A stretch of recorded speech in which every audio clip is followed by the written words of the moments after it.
2024 లేదా 25లో డిగ్రీ లేదా బీటెక్ చదివారా? సాఫ్ట్‌వేర్ జాబ్ కోసం ఎదురు చూస్తున్నారా? అయితే కోడ్ జ్ఞాన్ 100 డేస్ కోర్సులో చేరండి, జాబ్ సాధించండి. నమస్తే రచిత గారు. నమస్తే ఉష. వైఫ్ అండ్ హస్బెండ్కి సంబంధించి కొన్ని టాపిక్స్ మనం మాట్లాడడం, కొంతమంది కామెంట్స్ కూడా చేస్తూ ఉన్నారు. మేము ఏ విధంగా ఉంటే బాగుంటుంది, సజెషన్ ఇవ్వగలరా, ఏదైనా వీడియో రూపంలో చెప్పగలరా అని కొంతమంది ఆడవాళ్ళు అడిగిన వీడియో ఇది. వాళ్ళ కోసం మాత్రమే. ఏ విధంగా ఆడవాళ్ళు ఉంటే భర్తకి నచ్చుతుంది అంటారు అసలు? సో యాక్చువల్గా నేను హ్యాపీ ఉన్నాను ఫస్ట్. ఎందుకంటే మనము చాలా వరకు భర్తలు ఇలా చేస్తారు, అలా మాట్లాడారు, అలా ఏం లేదు, ఇప్పుడు బాగా మారింది అని భర్తలు చాలామంది అలా పెట్టిన వాళ్ళు మాకు ఇలా పెట్టారు, సజెషన్స్ తీసుకుని మారుతున్నాము అంటే మంచిగా అనిపిస్తుంది. I started loving my wife.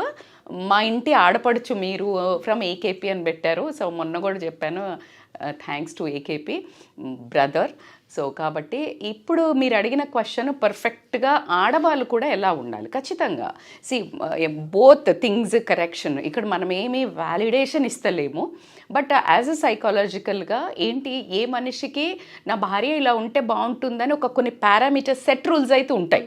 So ఆ సెట్ రూల్స్లో ఏవి ఉంటాయి అనేది మనం చెప్పుకుంటే మనకు పురాణాల్లో నుంచి ఆది దంపతులు అనంగానే గుర్తొచ్చేది పార్వతి పరమేశ్వరులు.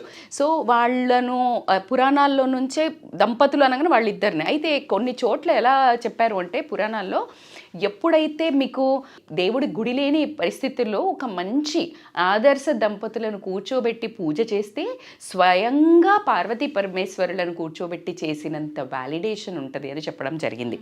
అంటే ఆ ఇద్దరు ఎప్పుడైతే ఆ రెండు శక్తులు కలుస్తాయో అంత పవర్ఫుల్ అనేదే ఈ పెళ్ళికి ఉన్న బ్యూటీ. సో కాబట్టి ఎందుకంటే ఆ రెండు శక్తులు కలిస్తేనే కదా ఇంకొక ఎనర్జీ పుట్టేది. So that's a wonderful process. దాంపత్యం అనేది జస్ట్ ఏదో మనము నువ్వు వంట చేయడానికి పెళ్లి చేసుకున్నాను, నన్ను సాకడానికి పెళ్లి చేసుకున్నా, లేకపోతే పుట్టియడానికి, it's more than that. Beauty marriage relation is more than creating a universe. ఇంకా కోపం వచ్చి సాధలేను అన్నప్పుడు, లేకపోతే భార్యల మీద విసుగు చెందినప్పుడు భర్తల మీద చాలా గలీజ్కి పెళ్ళి అంటే ఇట్లా నాస్టీగా మాట్లాడడం అనేది మనకు అలవాటు అయింది. ఒక రెస్పెక్ట్ లేకుండా అయితే తయారైంది. బికాజ్ ఆఫ్ ఇంటాలరెన్స్, ఒకరినొకరు, ఇన్సెక్యూరిటీస్, డామినేషన్ ఫ్యాక్టర్స్, ఇవన్నీ, సంపాదన ఈక్వల్ ఉండటం, ఇవన్నీ ఫ్యాక్టర్స్. కానీ ఎంతైనా భార్యకి ప్రపంచమంతా జై కొట్టినా తన భర్త ప్రేమ దొరకంది మాత్రం వెలితి మాత్రం ఉంటుందబ్బా. అది మాత్రం అది ఇంకా అదే ఆ కల్చర్, ఆ రూట్స్ ఎక్కడికి పోవు. నువ్వు ఎంత సీఈఓ అవని, లేకపోతే కలెక్టర్ అవని, పోలీస్ ఆఫీసర్ అవని, లేకపోతే చిన్న హౌస్ మేడ్ పని చేసుకున్నా భర్త ఆ కాసింత పొగిడినా ఆ దగ్గరికి తీసుకున్న ఉన్న ఆనందం వేరే లెవెల్. సో కాబట్టి దానికి మరి నువ్వేం చేస్తున్నావు, నువ్వు చేస్తే ఈ కొన్ని పారామీటర్స్ ఇప్పుడు నేనేదో కొత్తగా కూడా చెప్పేది కాదు. మహాభారతంలో ద్రౌపది సత్యభామతో వివరించింది అన్నట్టు, ఇలా ఉంటే భర్తకి నచ్చడం జరుగుతుంది అన్న విషయం. సో మరి అక్కడి నుంచి రూట్స్ నుంచి మళ్ళీ ఒకసారి నెమరు వేసుకునే ప్రయత్నం మన ఈ జనరేషన్కి, రాబోయే జనరేషన్కి కూడా ఒక చిన్న గైడ్లైన్స్గా ఏమైనా ఉపయోగపడతాయో చూద్దాం. సో ఫస్ట్ వన్ ఏంటి అని అంటే, బేసికల్గా ఎంత ఓపెన్ అయిందంటే ఇదివరకు అసలు భర్త పేరు తీయడం కానీ, భర్తల గురించి కానీ డిస్కషన్ చెప్పడం అనేది చాలా తక్కువ. ఎందుకు తక్కువ అంటే ల్యాక్ ఆఫ్ టైం. బికాస్ వాళ్ళకి పాతకాలంలో న్యూక్లియర్ ఫ్యామిలీస్ కాదు, పని పాట లేకుండా కాదు, ఫోన్లు లేవు. సో ఇంకా జీతగాళ్ళకి అన్నం పెట్టడమో, లేకపోతే చాలామంది ఉమ్మడి కుటుంబం ఉంటే ఈ అక్కలు, బావలు, తోటికోడలు ఇంట్లో పనే సరిపోయేది. సో వాటికి సొల్లు ముచ్చట్లు అనేది తక్కువ ఉండేవి. ఇప్పుడేమవుతుంది అని అంటే, the phone is a culprit అని నేను ఎప్పుడు చెప్తాను. అది పాజిటివ్గా వాడితే ఓకే, కానీ ఏ తుమ్మిది తగ్గింది అంటే ప్రైవసీ లేకుండా పోతుంది. బేసిక్గా భర్త గురించిన పర్సనల్ సీక్రెట్స్ కానీ, వాళ్ళ ప్రైవేట్ లైఫ్ గురించి కానీ డిస్కస్ చేయడం బ్యాడ్ అని చెప్తున్నారు. ఎప్పుడు పురాణాల్లో చెప్పారు. ఎలాంటివి మేడం మరి అంటే, తనకి కొన్ని అంటే అవి చాలా సిల్లీ ఉండొచ్చు, నేను ఊరికే సరదాగా మెన్షన్ చేస్తున్నాను, గురికి అంత పెద్ద తప్పేం కాదు. లేకపోతే ఇంకా కొంతమంది ఇంకా తినడమో, లేకపోతే డిఫరెంట్ హ్యాబిట్స్ ఉంటాయి, అవి నీకు నచ్చకపోయి ఉండొచ్చు. అవి నువ్వు బయట అందరి ముందు డిస్కస్ చేయడము. సపోజ్ స్మెల్ కూడా బ్యాడ్ స్మెల్ వస్తుంది అనుకో వాళ్ళ దగ్గర. కొంతమందికి వాళ్ళ స్వెట్ కొంచెం స్మెల్ డిఫరెంట్గా వస్తుంది. సో అలాంటివి నువ్వు నీ ఫ్రెండ్స్ తోటో నీ రిలేషన్స్ తోటో లేకపోతే ఇట్లా చీత్కరించుకొని నా హస్బెండ్ ఇట్లా మా ఆయన అయితే చిరాకు వస్తుంది, అది గనక నువ్వు చెప్పినవని ఆయనకి తెలిస్తే నీ మీద మమకారము ప్రేమ నువ్వు పొక్కన పెట్టు. అసలు అంటే అగాధాల్లో కంటే నువ్వు ఒక చెత్త కింద అంటే దాని ఇంట్లో ఉన్నా కూడా మనసు మాత్రం ఎక్కడికో దూరం పోవడం జరుగుతుంది. మీకు అనిపించడానికి అది జోవియల్, జోక్, సరదాగా టీజింగ్ అనుకో. No, for him it is a insult, వేరే వాళ్ళ ముందు డిగ్రేడ్ చేసినట్టు. So don't do that. అలా కాకుండా ఫిజికల్గా అంటే మీ ప్రైవేట్ లైఫ్ను కూడా, పర్సనల్ లైఫ్ను కూడా, లేకపోతే ఏదైనా అలాంటి సెగ్మెంట్ని అసలు వేరే వాళ్ళతో షేర్ చేసుకోవడం అనేది ఏ భర్తకి ఇష్టం లేని టాపిక్.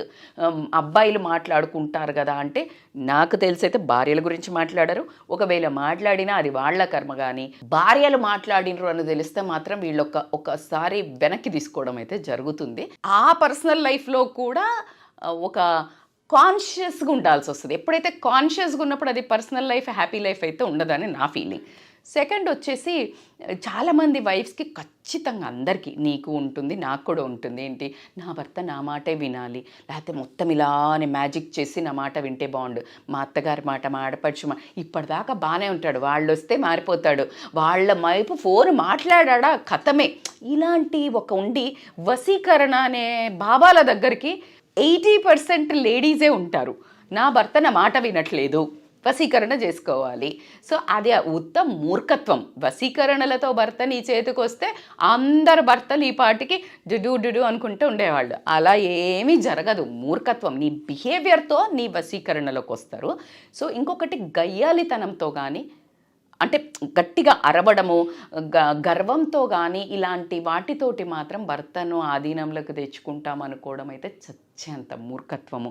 అంటే డబ్బుతో, ఒకవేళ డబ్బున్న అమ్మాయి వచ్చిందనుకోండి, లేకపోతే ఎడ్యుకేషన్ బాగుంది, లేకపోతే అందం బాగుంది, దాని ఏ పరిధినైనా తీసుకుని if you try to dominate him, ఈ మూడిట్లలో అది తనని ఎప్పుడూ మానసికంగా దెబ్బతీసి నీ ముందు ఎప్పుడు భర్త ఇలా ఉంటే బాగుంటుందా, ఇలా ఉంటే బాగుంటుందా, ఉషాని స్ట్రాంగ్గా ఉంటేనే బాగుంటుంది. ఏ భార్యకైనా నాకు తెలిసి అయితే అదే ఎనీబడి. సో అలా ఉండాలి అంటే నీ ప్రవర్తన, నువ్వు అలా చేసినట్టయితే గనక వాళ్ళకి చాలా చాలా దూరం అయిపోతావు మానసికంగా. థర్డ్ వచ్చేసి ఏంటంటే భోజనం పెట్టినప్పుడు, ఎస్పెషల్లీ భోజనం పెట్టంగానే మొదలు పెడతారు, ఇక చూడు వీడికి చిన్నోడికి బుడ్డోడికి ఫీజు కట్టలేదు, లేకపోతే ఇది కట్టలేదు, లేకపోతే మీ అమ్మ ఇట్లా అన్నది, మీ అక్క మొన్న ఫోన్ చేసింది చూడు ఎట్లా అన్నది, ఒక్కొక్క మా చెల్లె వాళ్ళు ఇది కొనుక్కున్నారట, మా ఇంటి పక్కన వాళ్ళు ఈ నెక్లెస్ కొన్నారు, ఈ పొలం కొన్నారు, ఈ ఎస్టేట్ కొన్నారు. ఆడికి ఎందుకురా ఈ బుక్, అసలు ఇక్కడ ఎందుకు దొరికానరా అన్న ఫీలింగ్. అంటే అక్కడ కూడా మనశ్శాంతిగా ఉంచకపోవడం అనేది ఇట్స్ ఎ వెరీ బ్యాడ్. దీనికి కొంచెం క్లాజ్ ఉంటుంది. కొంతమంది చాలా ఇర్రెస్పాన్సిబుల్ పీపుల్ పొద్దున్న లేస్తే బయటికి వెళ్ళిపోయి, అంటే ఏం సంపాదన లేకుండా ఏం లేకుండా ఉండి వాళ్ళు దొరకట్లేదు, ఇంకా ఆ టైంలో దొరుకుతుంటే అది క్లాజ్ అప్లైజ్. అందరికీ వర్తించదు ఉష. నేను చెప్పేది కూడా జనరలైజ్డ్ కాదు. ఎందుకంటే కొంతమంది అసలు పూర్తిగా దొరకరు, ఇంకా ఆ టైంలో దొరుకుతారు కదా అని చెప్తారు. బట్ హస్బెండ్స్ కూడా అర్థం చేసుకోవాల్సింది ఏంటంటే, మీరు ఆ టైం ఇచ్చినట్టయితే వీళ్ళు ఈ టైంలో టార్చర్ చేయడం అనేది ఉండదు. ఎస్పెషల్లీ వాళ్ళకి ఇష్టమైన వంటలు చేసి అలా గనక చేసినట్టయితే గనక చాలా ఎక్కువ రిలేషన్ బిల్డ్ అవ్వడం జరుగుతుంది. నేను ఫోర్త్ది చెప్పాలి అని అంటే ఉదర తృప్తి అంటారు. ఉదర తృప్తి అంటే హస్బెండ్కి ఎప్పుడైతే పొట్ట సాటిస్ఫై అవుతుందో, భార్య ప్రేమ కడుపు నుంచి భర్త దగ్గరికి వెళ్ళాలంటే పొట్ట నుంచి వెళ్ళాలంట. మగవాడికి ప్రేమ గుండెలోకి వెళ్ళాలంటే పొట్ట నుంచి వెళ్ళాలి అని చెప్తారు. సో కాబట్టి ఆ ఉదర తృప్తి కావాలి అంటే చక్కగా ఇష్టమైన వంటలు వేసి కూర్చోబెట్టి తినబెడితే కనుక వాళ్ళకి మెయిన్ మగవాళ్ళు ఓర్చుకోలేంది అంటే ఆకలి వేస్తే అందరూ ఇన్ఫ్యాక్ట్, బట్ వాళ్ళది టాలరెన్స్ లెవెల్ తక్కువ ఉంటుంది అండ్ బయటికి పోయి వచ్చామనే కోపం ఎక్కువ ఉంటుంది. కాబట్టి అలా ఎప్పుడైతే సాటిస్ఫై చేస్తారో they ten to get bound to you. And ఇంకొకటి ఏంటి అని అంటే బేసికల్గా ఇప్పుడు ఫర్ ఎగ్జాంపుల్ కొంతమంది 4 పనులు చేశారు, అందులో 2 1 ఏదైనా ఎక్కడైనా పెట్టారు పోతున్నాయి, ఇంకేదో బిజినెస్ చేశారు పోయింది, లేకపోతే ఆఫీస్ ఏదో ఒకటి, ఇలాంటి ప్లాన్స్ అన్నీ అవుతున్నాయి. అయినప్పుడు ఎప్పుడైనా మాట్లాడినప్పుడు ఆ సార్లే చేసినవులే, లేకపోతే ఇంక ఉద్ధరించినవులే, అది జనరల్గా లేడీస్కి ఎక్కువ అవుతుంది, జెంట్స్కి తక్కువ అవుతుంది. మనం అది కూడా ఎప్పుడు అంటాం, ఏదైనా మొదలు పెట్టేదైనా చేద్దట నీ మొహానికి చేసినవులే అనటము అనేది కామన్ లాంగ్వేజ్ సర్వ లేడీస్లో. కానీ జెంట్స్ని లేడీస్ అంటేనేమో మనం ఫీల్ అవుతామంటాం, జెంట్స్కి the most important element is ego, అహము, అది తొక్కడం జరుగుతుంది. పాముకు తోక దొక్కితే ఎలా బుసకొడుతుందో మగవాళ్ళని ఎప్పుడైతే ఆ వర్డ్ అంటామో వాళ్ళ ఈగో హర్ట్ అవుతుంది. సో ఈగో హర్ట్ అయినప్పుడు చాలా డిస్టెన్సెస్ పెరుగుతాయి. Either in the both cases. మానసికంగా అమ్మాయిలకేమో తల్లిదండ్రులను తిట్టినా, ఇంకేదైనా బ్యాడ్ వర్డ్స్ తిట్టినా అక్కడ పడుతుంది. అదే జెంట్స్కి మాత్రం వాళ్ళ కెపబిలిటీని క్వశ్చన్ చేసినప్పుడు వాళ్ళు ఆ విషయాన్ని అసలు తీసుకోలేరు. అందుకనే మరీ రూడ్గా కాకుండా సంజాయించటం అనేది ఇంపార్టెంట్. అంటే రూడ్గా అంటే మరి ఎట్లా మేడం అట్లా అన్నీ తగలేస్తారో అన్ని బరాబర్, you need to check, you need to advise, but in soft words మంచిగా, మన ఫ్యామిలీ మనిద్దరము, మీరు ఇలా చేస్తే ఇలా అవుతుంది, ఎందుకులే మనకు కలిసి వస్తలేదు, గమ్మునుందాము, సంపాదించకపోయినా సరే ఆగం చెయ్యొద్దు, this is the best words you can tell. అంతేగాని ఇంకా చేసిన వాళ్ళే నీ ముఖానికి ఇదే అయింది అట్లా మాట్లాడే వాళ్ళని నేను చాలామందిని చూశాను. సో కాబట్టికే అది రాంగ్. కోడ్లు సంపాదించిన వాళ్ళని కూడా ఇలా మాట్లాడే లేడీస్ ఉన్నారు. ఇంకా అది వాళ్ళ విజ్ఞతకే వదిలేస్తున్నాము. ఎందుకంటే వాళ్ళ తపనంతా ఇంకా ఇంప్రెస్ చేయాలి వైఫ్ని, ఇంకా ఫ్యామిలీని బాగా చేయాలనే మగవాళ్ళను చాలా నానా రకాలుగా, అంటే ఫుడ్ పెట్టకుండా తిరిగేసి వచ్చి ఇలా చేసేవాళ్ళు కూడా ఉన్నారు. తిరిగేసి వచ్చేసి ఫుడ్ పెట్టకుండా చల్లయి బొల్లయి వేడి చేసుకొని తినే మహానుభావులు కూడా ఉన్నారు. నేను వాళ్ళని కూడా చూస్తున్నాము. సో మనము అలా, అందుకే అంటున్నాను, ఎద్దున్నోడికి బుద్ధి ఉండదట, బుద్ధున్నోడికి ఎద్దు ఉండదట అంటారు. ఇలా చేసే వైఫ్స్కి అంత బంగారం లాంటి హస్బెండ్స్ ఉంటారు. అట్లా మంచిగా చూసుకునే వైఫ్స్కి హస్బెండ్స్ రూడ్ ఉంటారు. అది మరి భగవంతుడు ఎందుకు అలా విధిరాతలు రాస్తాడో తెలీదు. కానీ మనం 100% లైఫ్ని కరెక్షన్ చేసుకునేది మన ఈ లైఫ్లోనే. ఇంకా ఇట్లాంటి మీడియా ఛానల్స్ ఒకసారి చెక్ లిస్ట్ పెట్టి చక్కగా పారామీటర్స్ ఇస్తున్నారు కాబట్టి క్రాస్ క్వశ్చన్ చేసుకోవడము for better life is always encouraging. The most important ఏంటి అని అంటే డ్రెస్సింగ్ అనగానే ఆడవాళ్ళకి భలే ఉన్నారు మేడం, మీరు కూడా ఎలా చెప్తారు, మీలాగా బాగా టిప్ టాప్గా తయారై ఎలా కూర్చొని చేస్తూ అంటారు. అలా కాదు. బేసిక్గా మినిమం రిక్వైర్మెంట్, స్టూడియో మేకప్ వేసుకోనో లేకపోతే మంచి మంచి బట్టలు వేసుకొని ఉండమంటే మీడియంగా. మరి అంటే సమ్టైమ్స్ నాకు కూడా కంప్లైంట్స్ ఉంటాయి ఏంటంటే ఇట్లా ఎప్పటియో మనం ఆ పాత బట్టలు వేసుకొని, అంటే మనకు ఫీల్ గుడ్ ఫ్యాక్టర్, మెత్త వేసుకుంటే హాయిగా ఉంటుంది అని అనుకుని జనరల్గా వేసుకుంటూ ఉంటాము. బట్ నో, నువ్వు ఫస్ట్ పెళ్ళి చేసుకున్నప్పుడు, ఇంకా ప్రేమించి పెళ్ళి చేసుకుంటే ప్రేమించేటప్పుడు ఎంత ఇంట్రెస్టింగ్గా తయారయ్యి ఎంత హస్బెండ్ అటెన్షన్ కోసం నువ్వు తాపత్రయపడ్డావో, యాజ్ ఇయర్స్ గో అంతకు డబుల్ తాపత్రయపడాలి. నీ హస్బెండ్ నిన్నే పొగడాలి, నీ హస్బెండ్ నీ అటెన్షన్లోనే ఉండాలి, నీ హస్బెండ్ వేరే అసలు ఎవరిని చూడకూడదు, అంటే వేరే వాళ్ళ అన్నప్పుడు మరి నువ్వు ఎంత మేనకలా ఉండాలి, అవునా కాదా? నువ్వు అదే ఎగ్జాక్ట్గా పెళ్ళికి ముందు దాకున్నది మొత్తం పోతుంది, పెళ్ళి తర్వాత జీరో డ్రెస్సింగ్. అంటే పెళ్ళైపోయిందిగా అందరు వైఫ్స్ చెప్పేది ఏంటి అని అంటే ఈ మంచి తయారవచ్చు కదా, అంటే ఇంకెవడు నన్ను అంటే ఇంకెవడో చూడ్డానికి ఎందుకు తయారవుతాం? అది వెరీ అట్టర్లీ రాంగ్ వర్డ్. ఎవరో చూడ్డానికి రెడీగా, అట్లీస్ట్ నాకు ఇంకొక వర్డ్ నా కోసం నేను రెడీ అవుతా అనడం బెటర్. కానీ ఇంకెవరు చూడరు కదా అంటే ఎవరి కోసం కాదు కదా మనం తయారయ్యేది. ఒకటి self validation, self love, self importance ఒకటి. సెకండ్, నీ ఇంట్లో నీ ప్రేమ, తన ప్రేమ నువ్వు కోరుకుంటున్నావు కాబట్టి ఖచ్చితంగా you should be good in dressing. మీడియంగా ఒక మంచిగా తను వచ్చే వరకు ఒక ఫ్రెష్ లుక్గా అమ్మయ్య అనిపించాలి, నేను చూడగానే అబ్బా అనిపించకూడదు. సో కాబట్టికే ఈ పారామీటర్స్ ఎప్పుడైతే అలా మళ్ళీ తన భర్త మీద ఎవరైనా జోక్స్ వేసినా వేరే వాళ్ళు నవ్వినా ఏమనిపించదు, కానీ ఒక వెకిలిగా నవ్వుతారు కొంతమంది లేడీస్. ఆ నవ్వు కూడా చాలా పెయిన్ఫుల్గా ఉంటుంది.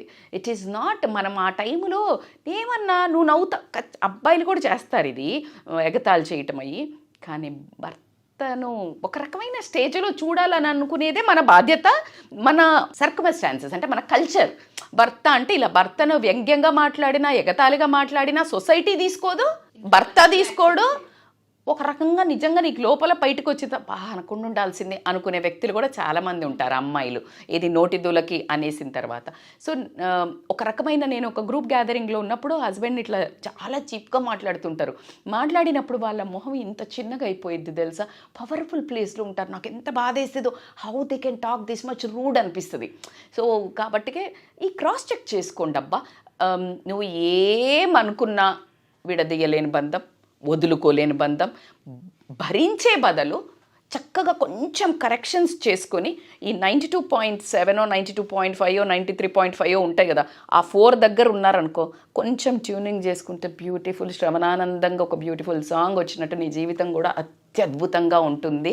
సో ఈ చెక్ లిస్ట్ చేసుకొని మళ్ళీ ఇంకెవరైనా ఇలాగ మంచి మెసేజెస్ యూస్ఫుల్ అయ్యాయి ఇంకా దీని మీద చెయ్యమని అడిగితే కనుక we will do our research and we'll give the best tips. Thank you Rajitha గారు, చాలా మందికి హెల్ప్ఫుల్ ఈ వీడియో. థ్యాంక్ యూ అండి, thank you so much. Thank you so much, Usha.